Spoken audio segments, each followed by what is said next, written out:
Mic check, 1, 2, 3. Stepping in the booth, nobody can touch me. Nah, okay, so what's up, guys? So right now you are currently watching me go through my bench. I'm going to be talking to you guys. I'm going to be doing a voiceover just to kind of switch it up.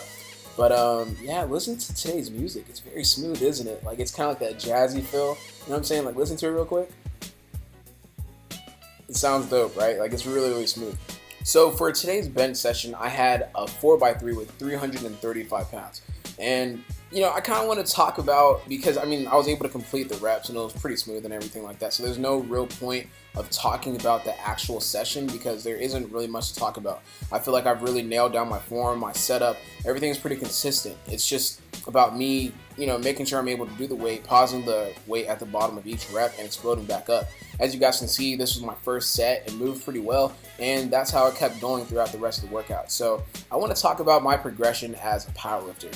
When I started powerlifting last year, I came in thinking that powerlifting was just straight about, you know, just straight up raw strength, no technique really involved, and I wasn't using any knee wraps, I wasn't using any wrist wraps, I wasn't using a belt. And it's not to say that you necessarily have to use these things, but if you do have the money to buy them and you do have the means to acquire them, I would recommend you use them because it takes a lot of stress off your joints. I was that person that was never into buying or using any of this equipment, and it's really cool because my belt has finally come in, guys. Like, this is my Inzer belt, as you guys just saw me put on. It's like an Inzer lever belt, so the lever just helps you tighten up the belt. There's no real prongs that you have to put into it, but it's really cool because I was always telling myself, you don't have to use a belt, you don't have to use a belt, and yeah, that's right, you don't have to use a belt. But for powerlifting purposes, a belt is like magic. I feel like I instantly gained 50 pounds from my belt. So the belt's gonna help me stay tight and put more pressure into my core, which is gonna in turn help me lift more weight. So another interesting thing about my first time using a belt is that it was very, very, very uncomfortable. I didn't show it in this video, but I had a couple sets where I wasn't even sure if I was hitting depth because it felt like I was so tight I couldn't hit depth. And it was pinching me, like I felt like a balloon that was about to explode because I had so much pressure in my core. I wasn't accustomed to feeling that way. I wasn't sure how I was gonna, you know, react to that. I mean, I only had 315 pounds on my back, but that's an easy weight for me. But every single time I racked the weight, I felt like my eyes were just gonna pop out of my head. Like, I just felt so fatigued. I remember taking the belt off and I was just out of breath, like I ran 10 miles. And I was like, wow, this is really, really interesting. And this is gonna be a fun process because I heard that you have to break in the belt. You have to kind of break in the belt to make it a little more comfortable for you because, you know, the belt is constantly pinching me. I lifted up my shirt and like my shirt, my abdomen was just kind of like beat up. It looked like someone punched me in my stomach a little bit. I was like, wow, this is something new. This is definitely something new. But once again, guys, I was always that person that never really used the belt whenever I squatted. I'm not saying you need to use a belt. You could build a great squat without using a belt, but for powerlifting purposes, in order to get the most out of my squat, in order to add more weight to my squat, I'm going to have to be able to utilize a belt. I mean, it would be kind of foolish for me not to if it is allowed and I am allowed to put in more pressure into my core. So even though this was my first time using the belt, I felt a huge, huge difference. I mean, 315 pounds always moves fast, but with the belt on today, it felt like nothing was on my back. Like I literally felt like nothing was on my back. It felt like the bar was on my back. So I'm super excited to just keep utilizing this belt, learning how to use it, and getting accustomed to using it because I feel like it's gonna add literally 50 pounds to my squat, guys. All I have to do is just keep grinding and keep pushing myself and keep utilizing the belt. Anyways, I want to talk about something that I feel like is not talked about enough, and that is working your core. You always hear that you never have to work your core. That's what a lot of people like to say. You don't have to work your core in order to have abs. Abs is all made in the kitchen. You only see your abs whenever you have low body fat. And I mean, that's true. That's kind of true. There's a truth to that. However, your abs are pretty much like every other muscle. You want to make sure that you have some type of ab development. If you have well-developed abs, when you get shredded, your abs are gonna have that blockish type look. Your abs are gonna come out more. They're gonna pop more. It's gonna add more of a sizzle to it, right? And another reason why it's important to work out your abs is for powerlifting purposes or getting the most strength out of your lift, right? So if you have a stronger core, you're gonna be able to put more pressure into your belt, which is gonna help you lift more weights. That is why I think it is important to work your abs, you know, for aesthetic purposes and powerlifting purposes. I mean, it might add 2.5 pounds to your lifts, but hey, that's better than if you didn't work your abs. So this voiceover is coming to an end. Hope you guys kind of enjoy the jazz music, and I will get to you guys later. Hey, what's up, guys? It's your boy Russel Orhii right here. I just want you guys know that you gotta dance. You gotta dance. Dance a little. Get better today. Today I did 3 sets of 575 pounds on bench press. I'm not impressed, but I mean, I wish I was stronger sometimes. But get better today. Get better today.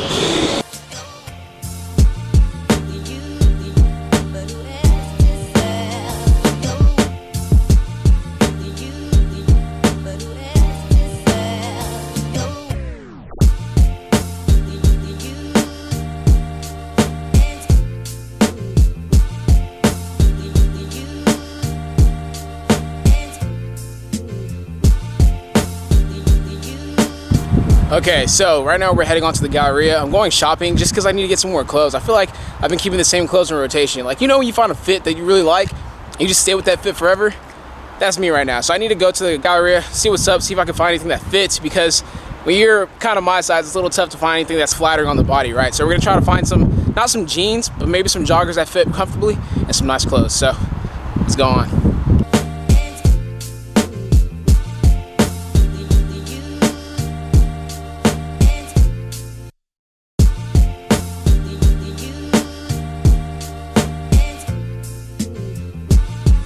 Every time I drive, you know, close to the Galleria or toward like the Sugarland area, there's just always this like cool scenic shot of Houston, like all the big cities, kind of like a skyline. It's just like, I always like looking at that, and I always like looking at that shot or getting that shot in my videos just because it kind of inspires me. Because it just seems like endless opportunities are here, and like you just get that scenic view, and you're like, damn, it's my city. 713 to my city, or 281 to my city, man. It's just like, it's just dope. You know what I'm saying? You get that vibe that you can do anything that you set your mind to, and I get that every single time I drive past that area. So I just love putting it in my video because it inspires me, and every time I watch it, I'm just like, I can do anything, man. And it's kind of corny, and it's kind of funny though. It's kind of weird. You just see big skyscrapers, you see big cities, and you just see like opportunity, and you just see endless opportunity, and that's the reason why I keep getting that shot every single time in my video. So I put it on Snapchat too. Every time I get an opportunity to put it somewhere, I put it somewhere for future reference, for inspiration. And it's cool, man. It's cool. Okay, so I found parking in like 2 minutes, right? So let me tell you guys like a little something that's kind of, this happens to me all the time, right? So you know how you go to a pretty populated place and it's hard to find parking lots. Like, let's say you go to the mall, right? It takes about 10 minutes to find parking. Or you go to, I don't know, like you're at school and it takes you 20 minutes to find parking. I always find parking within 5 minutes. Like, I don't know what it is about me. I don't know if the parking gods are looking upon me and saying like they were blessing you, Russell. But every time I go somewhere, 99% of the time, I find good parking. You can even ask my friends; they can vouch for you. Because I say it in the car all the time. I'm like, watch, I'm gonna find parking in about 5 minutes, and then I find parking. It's like a knack I have. I don't know what it is. I don't know if it's I can just tell when someone's leaving and I take their spot, or if like I don't know. I don't know. But B, I'm A. I find parking. All right, we're here at the Galleria though. Let's head on inside. I always feel like I'm in a movie whenever I'm walking down this place because it's like so scary and grimy. Like it feels like it's like apocalypse and like zombies are somewhere or something like that and the world's about to end. I don't know, it always feels so grimy and weird. Maybe I'm just weird. I'm just weird though.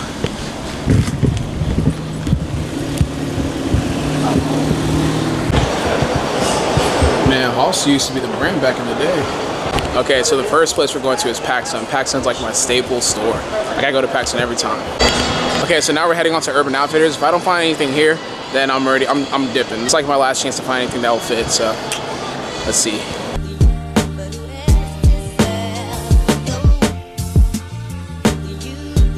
All right, let me show you guys what I got from Urban Outfitters, which is the only store I picked something up from. But I basically just got like this dad hat with Snoopy on the front. And then I got like this muscle shirt that has like kind of like a fishtail. Like the back is a little bit longer when I say fishtail, that's all that means. But yeah, just a plain white muscle t-shirt kind of. It's kind of longer than what you would normally expect, but just like a nice simple fit. Like I could throw this on with some jeans or some joggers and then wear the wear the Snoopy hat with some shoes, and you got a nice little fit right there. And what's cool is that this was marked down, obviously, because Urban Outfitters has the tendency to oversell stuff, and I just went to the clearance section and got it for $9.99. I didn't feel like getting like an actual ripped up t-shirt. It's kind of funny though, like the ripped up t-shirts cost more than the normal t-shirts. I don't know if it's because you have to actually take time putting the holes in the shirt, but it's kind of like it's backwards, you know? If you have holes in the shirt, it should cost less. But hey man, that's fashion. You wouldn't understand it. Okay guys, so we have made it to the gym. Right now we are benching, and let me tell you kind of like a funny story, right? So yesterday I hit bench for a 4x3 with 335 pounds, right? And I'm like, okay, you know, that went pretty good, that went pretty solid. I was excited, I was happy, I was confident. And then I go back and look at my powerlifting program, and I was supposed to actually hit 345 pounds for 4 sets of 3. So now I have to come back today and hit 365 pounds for 3 singles. And yeah, that's what I get for being stupid. Like, I was so confident that I was hitting 335 pounds on the program. I was like, yeah, I'm doing it right, I'm doing it good. And unfortunately, I did not do it. So I told Gabe, hey bro, I kind of messed up. So he kind of said, hey, just come in today, hit 365 pounds for 3 singles. And that's what we're gonna do right now. I already loaded the bar up, I'm already warmed up. And I'm also here today with a friend. She is Sarah Galooey. Sarah Galooey. We were like on the same powerlifting team for U of H, and she's right over here. Say hello to the channel, Sarah. Hi guys. And she's benching some weight too. Not much. No, you kidding. Okay guys, first set, 365 pounds for a single. There's too much stuff.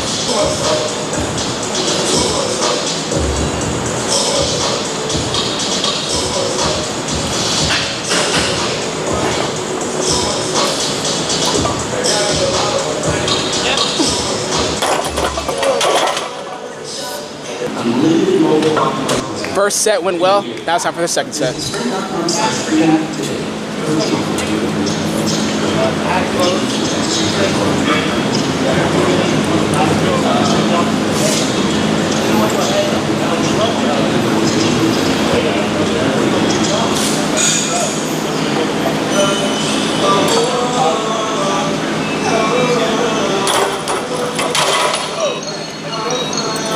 Okay guys, last set, 365 pounds, last single, let's get it.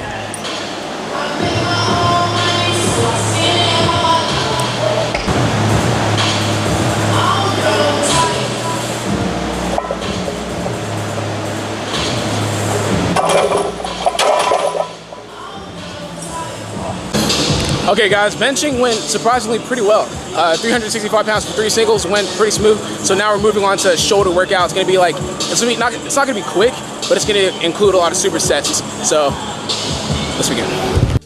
And we are back with another voiceover. So I just want to quickly go over this shoulder workout. So I sped up the footage. So I'm just kind of like, you know, going bam, bam, bam. But anyways, I've come to find out that a lot of people do not like working their shoulders. For whatever reason, it's tough to get a good shoulder pump. So what I like to do is superset everything. So the first thing you guys just watched us do was a tricep. So we did some hammer presses, shoulder presses, and some Arnold presses. So after that, we moved on to a superset with lateral raises and rear delt flies. If you're having trouble getting a pump in your shoulders, I would recommend doing supersets. It increases the intensity of your workout, and it doesn't allow you to rest too much, because sometimes we just stick to one movement, and that's a pressing movement, right? It's very important to come into the gym and hit every single angle of the shoulder, meaning you have to hit the front, side, and rear delt whenever you're working out shoulders, because you don't want to have one portion of your shoulder looking bigger than the rest. You kind of want to have an even shoulder workout, so you get that 3D shoulder look, or that 3D deltoid look.